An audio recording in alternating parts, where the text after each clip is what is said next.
G'day everyone, Matt Elder of Family Bricks here. What is the Tower of London and Tower Bridge UK like now it has reopened with COVID-19 measures in place? Is it worth going? What has changed? What is the experience like, etc.? We will cover this in the video and give our thoughts and first-hand experience as a family. We will do a full tour of the Tower of London and Tower Bridge in about 10 minutes. This video is brought to you by McCatsim Holiday Homes in Margate and Broadstairs. Great for a week's holiday or a weekend escape, being just over an hour east of London, UK. Treat yourself to amazing sunsets, a Lego wall, or great food. Visit www.mccatsim.com and mention this YouTube video and we'll look after you. We spent the morning at the Tower of London and Tower Bridge, UK, August 9th, 2020, 4 weeks after it reopened, so it had some time to bed in the new coronavirus safety guidelines, and will give you a sense of if the Tower of London is worth visiting. On the screen you can see the names of different attractions pop up as we go past them. To get to the Tower of London and Tower Bridge, you'll most likely have to take public transport of some form. We took the overground, so now you have to wear face masks, and the trains and train stations are signposted everywhere about this. We caught a 9 AM train on a Sunday morning, so it was relatively empty, and these shots give you a sense of that. We arrive in at London Bridge Station, and it's probably a 15-minute walk from the station over Tower Bridge and around to the attraction of the Tower of London. So out of London Bridge Station, across the road onto more London Riverside, and down to the River Thames. This is great for our kids as it gives them a chance to run all over the place without interacting with cars. Great to be able to wander down and then get this money shot of the Tower of London and Tower Bridge, and that there is the City Hall, which is the Mayor of London. So Tower Bridge there, sweeping around to the Tower of London itself, and then further around to just all the different buildings around there, and you can just see HMS Belfast sitting right there on this side of the riverbank. And off we go again, and going right up beside City Hall there on the right, and coming over to another vantage point. So another hero shot there of Tower Bridge, which we'll walk through and across in a moment, around to the Tower of London, the Gherkin, keeping going further around, the walkie-talkie. Now you can see HMS Belfast sitting there, the warship, and then around to the Shard, which is right on top of London Bridge Station. So we will head off towards Tower Bridge and walk across it. Might as well do some Tower Bridge facts while we're going. Tower Bridge is a combined bascule and suspension bridge in London. Basically it means the middle sections opens up to let ships go underneath. It was built between 1886 and 1894. It is often confused with London Bridge, which is actually half a mile upstream from here, just a little further left in this shot. The bridge deck we cross is freely accessible, but the upper part has the Tower Bridge Experience and Exhibition, which has an admission charge. Usually you can drop down the stairs, go along the Thames River to the admission entrance. This was closed off, presumably due to COVID, so now you have to walk all the way around the castle. We got an annual membership just before lockdown, so while we had to pre-book, we didn't have to pay. Hampton Court Palace we went to a few days ago, see link around the video, is also part of this annual membership, and a no-brainer. If you go to any two castles during the year, it works out cheaper right away. Also included in this annual membership is Banqueting House, Kensington Palace, Kew Palace, and Hillsborough Castle and Gardens. Shots might look overcast, but that's just because you're looking into the sun. It was actually a bright blue sky day. We got there right before it opened, so the queue here looks far worse than what it was. It's just all the early birds. For the most part, it was a painless process. They just have a good look at the tickets on your phone and you're done. Go through Baywood Tower, and previously the ticket check was at Middle Tower. We go into Wakefield Tower, which has an exhibit on torture. That is actually the opposite of a torture rack and folds people over to get to the truth. We loop back around, and the building on the right in the center of the grounds is called White Tower. Right there if we looked up a bit more.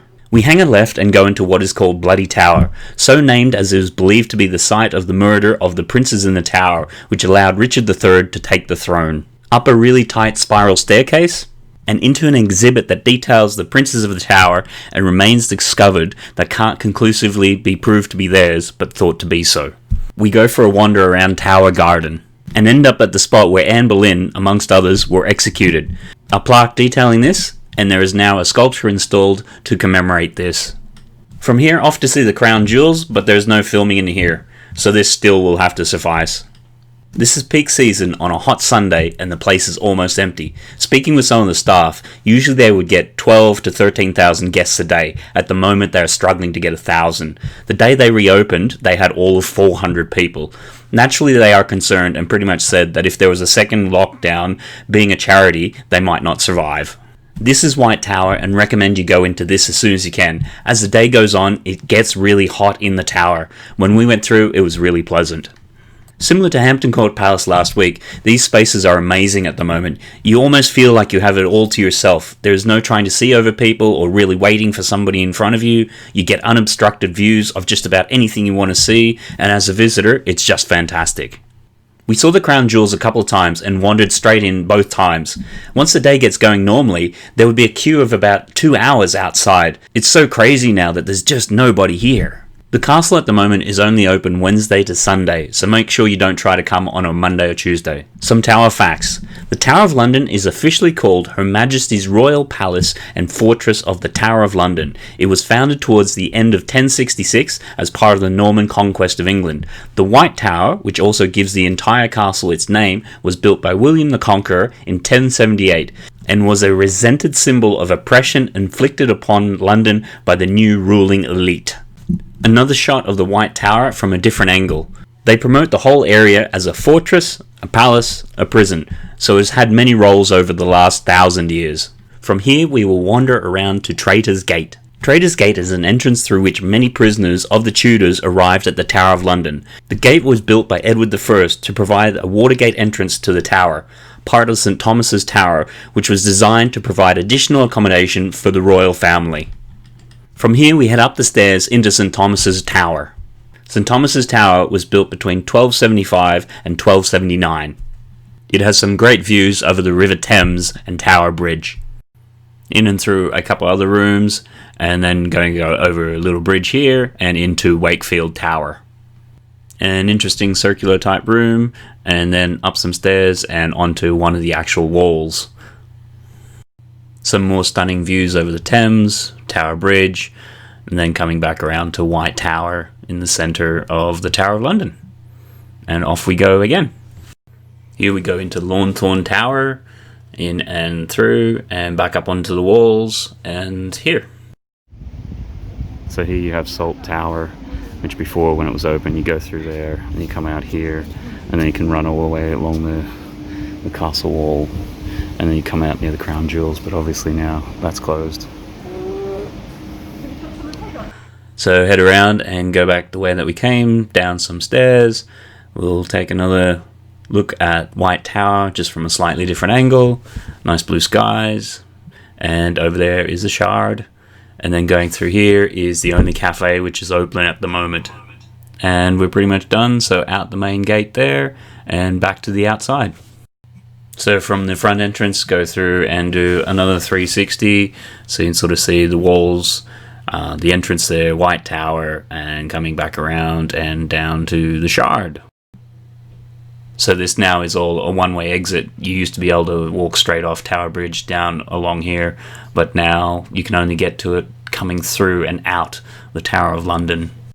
Another scenic shot starting off at Middle Tower, down to Baywood Tower, and Tower Bridge again, and sweeping back around. So just have a look at that there, and off, out, and through the gift shop. That is the final exit. A quick walk back to where we started. So here you can see it's a lovely Sunday afternoon, peak season, August, about 12:30, and this is the extent of the queue for the tower. So there's like nobody here. You basically walk straight in. So definitely a great time to check it out. You wander around, there's next to nobody inside. I don't think there'll ever be a situation like this again. We'll start doing everything in reverse now, heading back around the castle the way that we came, over Tower Bridge, and then back and head towards London Bridge train station. So is Tower of London still worth a day out? Well, if you hadn't figured it out by now, in our view, absolutely. We managed to get in and out, do everything we want as we wanted, no waiting around for queues, and feeling like we managed to see everything we needed to see and could do things multiple times and being very satisfied. Most of it is still pretty much open. There was a couple of places which weren't open within the Tower of London itself. In particular, the cafe, the larger cafe, wasn't open. So if you got little kids, the small little cafe that they had had there didn't have a wide selection of food and things like that, and not things that kids would necessarily gravitate towards. So if you are coming along, it's probably worth bringing a snack or something for them, or lunch, or cut sandwiches or something of that flavour. We managed to walk in the door at home at about 1:30, which was great, seeing that the day got up to 30 degrees anyhow, so I could have the kids back and not out in the hot sun. And you know how kids get when they get tired and heated up and just start getting a little bit complainy and all those sorts of things, so didn't manage to hit that stage, yet still enjoyed the day. The castle is a charity, and COVID has really knocked it about, so if you can get out and support them, definitely do. It's going to be a great day out. No queues, feels like you got the place to yourself. You can do things at your own pace. You're not limited by other people or having to wait in lines for hours on end. Would you go? If you've been, what did you think? Sound off in the comments below. What are other castles like post-lockdown? How do they compare? Recently, we've done similar videos on Hampton Court Palace, Leeds Castle, and Hever Castle UK as to what they're like post-lockdown. Or you can check out our sponsors' accommodation on the Kent coast, just over an hour east of London, for a great weekend getaway or holiday. That's it from us here at Family Bricks. Hit that thumbs up button if you found something useful in this video, and thanks for watching. Until next time, when we talk about all things lifestyle.